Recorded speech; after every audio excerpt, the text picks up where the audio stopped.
Hey guys, welcome back to the 911 Strong podcast. On today's very special episode, we have former NFL football player Quinton Dial. Oh my gosh, that's crazy. Yeah, so I'm excited. We recorded this prior to our intro, and we had some major technical difficulty. I don't know why. Well, Quinton was gracious enough to give us his time. He's a very busy individual. He won 2 national championships at Alabama. He played for 5 years in the NFL, 4 with the 49ers, who are about to have their Super Bowl this weekend. And so he's got some busy stuff talking to other people and the press and whatnot, because he recently announced his retirement from the NFL. I saw that. Yeah, but not to retire and like live in the islands and stuff. It was to become a police officer. I know. Yeah. I'm sure that shook some heads. It did. It made a little bit of news, and he's a big-time presence on social media where he actually, his page on social media is largely supports police. But he lets us in on his family, which not a lot of NFL players do. Mm-hmm. Yeah. So it's kind of cool to see an NFL football player and is interacting with his family and him interacting with police officers who he supports, and he's going to become one himself. So we talk about that. We apologized early because the technical difficulties with the audio. I think there was something wrong with the internet connection because we had to Zoom from our location to his home. But Wi-Fi doesn't always participate. No, but be patient with it because it's a worthwhile interview. It is. And we do get him to clarify some things that we felt was important. But I warn you now, there's some parts where it gets really digital and comes in spotty. So... we'll do a follow-up one later. Yeah. It won't be like that, we promise. Yeah, the good news was Quinton did say he the next time we talk to him on the podcast, it'll be as Officer Quinton Dial. So we're excited to have that. So we excited. Yeah, we hope you enjoy this upcoming interview with former NFL star and future police officer Quinton Dial. Yeah. Station to all units. Prepare to copy. You're listening to the 911 Strong podcast. Don't act like I never told you. With Aram and Kristen, bringing you stimulating discussion. No, I like the sound of that. An entertaining conversation. And now, here's Kristen and Aram. Hey guys, welcome back to the 911 Strong podcast. We have our very special guest here, Quinton Dial. We had some technical difficulty coming into this, so this is actually our 3rd time doing this. What's up, Quinton? What's up, buddy? Thank you guys for having me. Yeah, man. Thanks for joining us. I know you're busy. Quinton's out of his house right now because the babies are sleeping. Yeah. And we want to congratulate you on your new baby. Yeah. Jaden. Thank you. And he's Jaden's brand new baby, and he's got 4-year-old Tatum, which I was saying Tatum looks like a 10-year-old. He's a big kid. Yeah. I thought my kid was. Yeah, Kona's big too. Yeah. But where does he get his size from? I think you get it from his pops. I'm not quite sure though. Well, you're a big man. Quinton's 6'6", and I think your latest stats had you at about 290, 298. But no big. But Quinton, no big deal. He needed that size. Quinton was a star defensive tackle over at the University of Alabama, and he helped him win 2 national championships during that time. That's insane. That's so neat. We're actually following your college career. You started off in junior college, and we thought it was crazy that the 2 years you happened to play at Alabama were the 2 years they won the national championships. Such a coincidence, right? I know, it's crazy. Was it a coincidence, or what did you think? Did you make a huge impact? For sure. I think being the versatile guy that I am and the leader that I am, I was able to contribute to those national championships in a variety of ways. Yeah. I mean, you definitely have leadership skills, and we'll get into that in just a little bit because I think our audience is be interested to know. But I think our audience is curious as to know why we have a football star on our show, the 911 Strong podcast. But shortly after his career in college, he was drafted to the NFL and played 4 seasons with the 49ers. And the 49ers, if you're not a big football fan. I know who the 49ers are. Well, they're in a big game. I'm not that outside of it. Just saying, they're in a big game this weekend. Yes. They're playing the Chiefs. And I think I know who your pick is, but who's your pick? I'm going with the Niners. Defense win championships. Amen. Yeah. Defense does win championships. Yes. Both have powerful offenses, but Garoppolo's having a heck of a season. But you're right. On the Niners side, their defense has been winning them some big games. Well, I will be watching. I'll be at work, but I'll be watching on my big screen. Where are you going to be watching at? Where do former NFL players watch the Super Bowl at? Well, because we just had the baby, we were going to make the trip, but because the wife doesn't want to make the trip, right? Probably, she probably just hang out around the house. I'll smoke some pork butt and ribs or something, and whip up a little something. Have a few guests over. Yeah. Do you actually do the barbecuing? Well, for sure. All right. For sure. Well, tell us about that. Where did you? I mean, you're from the South. You're from Alabama, right? I am. Birmingham, Alabama. Dang it! I lost you there. Did I get you back? Yeah. Are you there? Hello.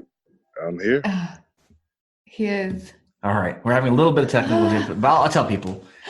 I think what Quinton was saying is he is from Alabama. Thumbs up from Quinton. Thumbs up. We're going to mime the rest of this interview. Yeah. So, you make your home now in California. Was that a difficult transition, or is that something that you just was natural for you? I think being a Southern guy and being outgoing as I was at the time, definitely made it a lot easier for me to adapt to the California lifestyle. But there were some things that I had to get used to, like traffic, for example. I wasn't used to that. I wasn't. Sitting in traffic to go like 5 or 6 miles is crazy to me. Yeah. And obviously, I think the prices of housing, the cost of living is a little bit is different. But overall, I think it's very cool that you get to see so many different groups of ethnicities all in one place and interact with people, and people accept you for who you are. I think that's pretty cool. And it says a lot about the people here in California. I think you're right. We travel a lot in this country, and I think people who live or born and raised in California take that for granted. They don't understand how much of a melting pot California is. Yeah, when you go to So, when you retired in 2019, which was just a few months ago from the NFL. Was that intentional? Did you have other career aspirations? Yeah, so when I made the decision to hang up the cleats, I already knew what I was going to go into, what career field, which is law enforcement. It was an easy decision. Of technical difficulty there. Yeah, for some reason the audio is breaking up. Can you hear us? Yeah, I can hear you guys. Okay. I think something's interfering with the mic. Can you hear me? Yeah, it's just cutting in and out for whatever reason. But go. I think we got you back. Go ahead. Okay.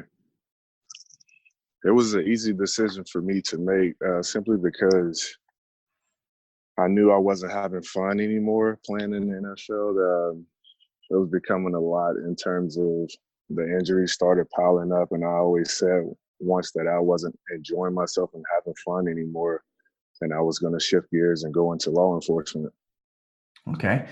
Well, that's cool. Yeah. I mean, you don't see a lot of people who play professional sports retire and decide to go into law enforcement because, frankly, he doesn't have to. I mean, NFL retirement, it takes care of you. But, man, that says a lot about your character. Why law enforcement? Why do you have a heart for police work?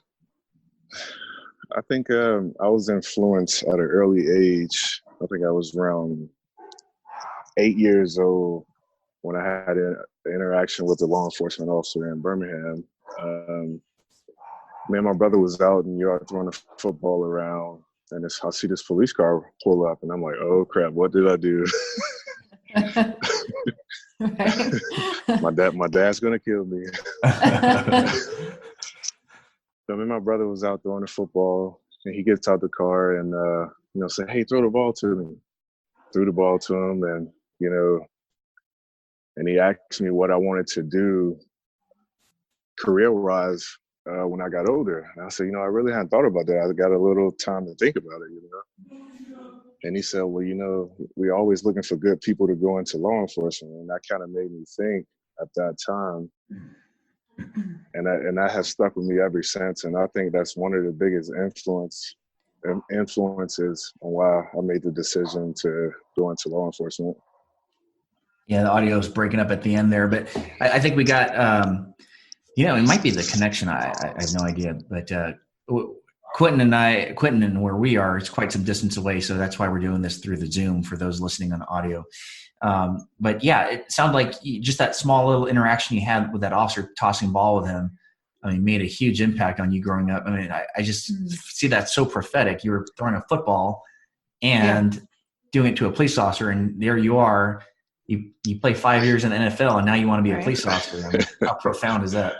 It's crazy, right? Does your wife Mika worry about that? About you doing a dangerous job? She worries, but she's very supportive at the same time. I told her that the career that I just retired from was just as dangerous, and I could, die potentially or get hurt really bad or paralyzed, etc. And I was like, and I told her, I said, well, one of the things that I look at police work, I'm not looking at it from a perspective where, how people portray law enforcement today. I'm going in looking at it, how can I help sway the perspective of law enforcement into a positive light. Yeah. So I feel like as long as I look at it from that perspective, things will be fine. And then another thing, I'll take my training serious, because there comes a point in time where you're going to need to probably potentially get physical or draw your firearm and, do those types of things. But I think once I told her those things, she felt really comfortable with it and seeing how I train and it sounds like you have a really realistic perspective of law enforcement, and you made a good point. He went through rigorous training being a football player, and it's a very physical job. And if you can get through that, you can definitely get through law enforcement training. Yeah. Oh, definitely. Oh, absolutely. Do you have any? I know you're very confident. I know you're a believer just in our conversations that we've had. Does that give you some comfort knowing that maybe God has a hand in this? Absolutely. I actually just bought a daily devotion, and it's a law enforcement daily devotion, and I read it every day, and it definitely provides the comfort to me, knowing what I'm getting myself into, and knowing that I'll encounter danger on a daily, or crazy people on a daily that doesn't believe in, or police officers, or view police officers as bad. Yeah. So that definitely helps a lot. Yeah. And growing up in Alabama, I'm not familiar with the town you grew up in, but what was the viewpoint of law enforcement? As you were growing up, was police accepted, or was it viewed upon like how people view law enforcement these days? I think it was more accepting where I'm from than today's law enforcement, or how you view it today. Growing up in Alabama, I was raised to respect police officers. I feel like today's kids are not taught to respect police officers. I just think the culture is totally different from the South to the West Coast. But in a lot of ways, yeah. And in a lot of different ways. You got a huge... Go ahead. Sorry. No, I was going to say you have a huge following on social media, and a lot of the people that follow your young kids too, that look up to you as a football player. Do you? You've got some influence there with the future, with kids that are just going to be like, whoa! All of a sudden, when you make that announcement one day that you joined a police force, do you think that's going to open up some eyes? I think it's going to open up a lot of eyes. Yeah. I've had conversations with guys that I play with because I listed them on the background report. Speaking of, what do your former teammates think about you doing this? They think it's pretty cool and bold of me to do. Yeah. A lot of guys told me that they really respect the decision that I've made to go into law enforcement, and if there's anything that they can do to talk with the background investigator to let them know. That's awesome. Yeah. Yeah. I think that tells a lot of people, because there was some negative press between the NFL and police a couple of years ago. Yeah. And there was a player that was kneeling, but that wasn't the large consensus of NFL football players. As a matter of fact, I talked to a few NFL football players that said that they largely support the police, and I think you can attest that that's probably true, right? I would agree, for sure. Yeah. A lot of guys probably that I played with were raised inner city and had bad interactions growing up. But I think from experiences that they have grown and learned to respect the police and support the police, because they obviously have been swayed on their viewpoints. Sure. So. Yeah, it's not fair to judge a whole group of people, organization based on the actions. And I think, that's how, on our side of the fence, in law enforcement, that's what happens to us. We have an idiot cop that does something stupid. Right. And people point the fingers at our whole profession. And it's not fair to say that about the NFL either, because that's not the case. Yeah. Obviously. Right. Yeah. So what's next? I mean, you're healing up from some surgeries right now, right? Yeah. I just had shoulder surgery 2 weeks ago. Oh, man. Good. Recovery's going good, though. I've been there. But do you still, when you have your surgeries, now that you're retired, do you still go through NFL doctors? The NFL is paying for surgery, rehab, everything I need to get through it. So I go through pretty much like I'm a player, but I lost you there. Go to the facility. So they okay. I think I heard that you don't go to the facilities anymore. Yeah, I don't go to the facility, but basically everything is like I'm still a player. So in terms of scheduling the surgery, arriving, how they take care of me, pre and post surgery. Oh, okay. So it's like a workers' comp thing then. I think the NFL retirement's a lot better. Well, no, I know that. But I'm saying in terms of taking care of them, like it was an injury on the job, so they're taking care of it. Well, the NFL has made a lot of headway when it comes to player injury, especially post-injury, because there's a lot of awareness when it comes to head injuries. So the concussion protocols and stuff that the NFL has implemented. So I think the NFL does a really good job of taking care of their players in some aspects. Obviously, they had room to grow with others. Yeah, I would agree. I think there's still a lot of room to grow. I feel like a lot of guys don't take advantage of this when the benefits that they give us when we retire, which is mind baffling to me. Yeah.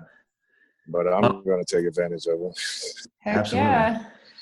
Well, you're a tremendous guy. You obviously are a very talented individual, and just from on the supervision side, I think having a guy like you on the police force is a tremendous asset, not just for publicity, because frankly, it is going to be some publicity when an NFL player becomes a football player, but you're just a genuine guy. You've been through life experiences.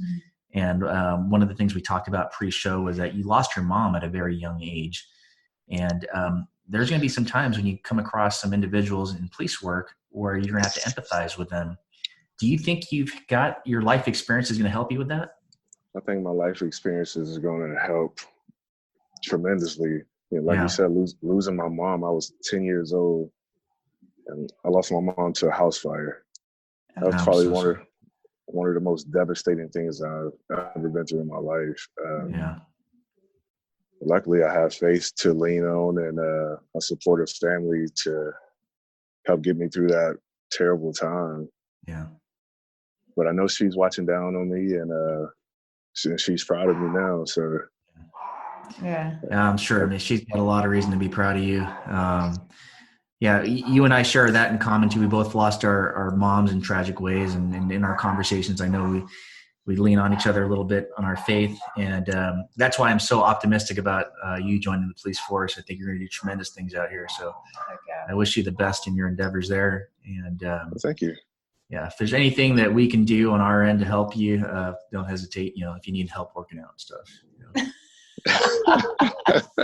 Just send me your shoulder routine. Yeah. Hey, we can't finish this show without talking about our mutual friend here. So Quinton and I have a mutual friend, really? Ed Soares, Duke Canine's handler. Oh. And, Ed, I don't know how you met Ed, but Ed and I met through the internet, through social media, because he was one of my heroes. Okay. When I became a new cop, he was on the cover of Time magazine. The dog or the handler? Ed. Ed was, because he had tattoos. He was one of the first cops to show tattoos. Oh, yeah. And, I'm a tattooed cop. And I'm like, dude, this is the guy I want to be like. So that's how I met Ed. How did you guys meet? So we actually met. We was training our dogs at the same facility. Oh, okay. And he walked in and he had his Menlo gear or his police gear on. And I was like, hey, are you a cop at that city? He's like, yeah. He was like, if you ever want to ride, he gave me his card. So what do? I hit him up. Sorry there, Quinton. The audio was cutting out. But I think you were saying you were training your dogs at the same facility. Yeah, we was training our dogs at the same facility. And walked in one day and he was there. And I was like, hey, that's so cool that you're a cop, man. He was like, yeah, man, if you ever want to ride with me, just come along. And he gave me his card. Oh, wow. So I hit him up. And dude, we was became best friends after that. You got hooked, huh? Yeah. I was like, yeah, I'm definitely doing this job. Well, that's awesome. That's what it takes for. I was hooked on my first ride along. I knew I wanted to do it, but that was the deal breaker. Deciding factor. That was for me. It was it was a lot of excitement. Yeah. And ride-alongs are fun. Yeah. What advice? Yeah. What advice would, because you're starting this.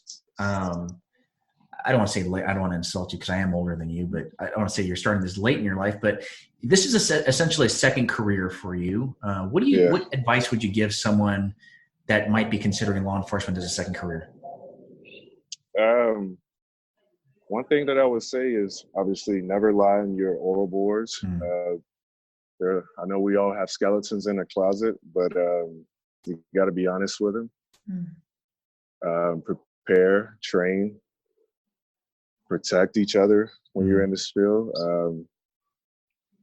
And I always say, always try to be or show that you can be dependable to your superiors, so they can always count on you to do the right thing. Mm-hmm. It's always, from my perspective, I always like to lead by example. So when I do that, then I gain respect from my peers, from my superiors. So that's go ahead. That's some solid advice there. Mm-hmm. I think you've got a very realistic approach to law enforcement. I think your expectations of what you're going to get out of the job are very realistic, and I'm very excited for you to enter this chapter in your life, man. Thank you, man. I'm very excited about it. I'm just sorry that the audio was messed up here on our end, but thank you for joining us, Quinton. I know you have a lot of interview requests, and I appreciate you. Well, Quinton's a busy guy. No, I know. I'm impressed. Yeah. I never thought I'd be talking to an NFL football player ever. Most importantly, I think, aside from your accomplishments in the past, I think you're a really genuine guy. Very down to earth. Yeah. And humble. We need more people like you in our profession. So I appreciate your sacrifice that you're going to make. Thank you for your family sacrifice. Because when you get through the academy and stuff, there's going to be some trying times. But I look forward to seeing you get through this career. And hopefully the next time we talk to you, you'll be Officer Quinton Dial. Yeah. Oh, I think we lost him. We did. Oh, this internet connection. Did we get you? Let's see.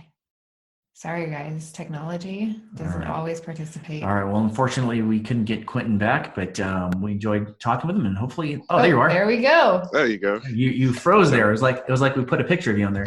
But I was saying, hopefully, the next time we talk to you, it'll be as Officer Quinton Dial. Absolutely. We'll have to do this once I graduate from the academy again. Yeah, we're gonna have to have you in studio so we can avoid this technology stuff. Don't worry, I'll come down. I'll bring some barbecue too. Oh, there you go. There we go. I think you just bought yourself another show. Heck yeah. My man. All right. Well, God bless you. Thanks for joining us, and we'll catch you next time, brother. All right, buddy. All right, Thank take you, care. guys. Bye. You've been listening to the 911 Strong Podcast with Aram and Kristen. You can subscribe to the 911 Strong Podcast on Apple Podcasts, Spotify, Google Play, Stitcher, and many other fine podcast platforms. You can also see the in-studio recording on YouTube. Just search 911 Strong. We value your opinion. Please leave us a review, and we would really appreciate a 5-star rating. Thank you for listening, and don't forget to tell your friends about us.